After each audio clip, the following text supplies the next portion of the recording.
আমি ঠকিনি, কারণ আমি ভালোবাসতে পেরেছিলাম তাকে, কিন্তু ঠকেছে সে ভালোবাসতে পারেনি আমাকে। ভালো নেই তবে কাউকে বুঝতে দেই না, সুখে নেই তবে কাউকে জানতে দেই না।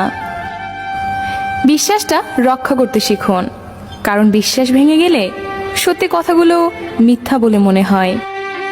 ভালোবাসার মানুষটার কাছে না থাকলেও তার জন্য পাশের সিটটা খালি পড়ে থাকে।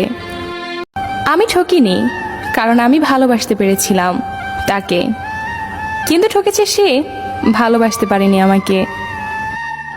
ভালো নেই তবে কাউকে বুঝতে দেই না, সুখে নেই তবে কাউকে জানতে দেই না। বিশ্বাসটা রক্ষা করতে শিখুন, কারণ বিশ্বাস ভেঙে গেলে সত্যি কথাগুলো মিথ্যা বলে মনে হয়। ভালোবাসার মানুষটার কাছে না থাকলেও তার জন্য পাশের সিটটা খালি পড়ে থাকে।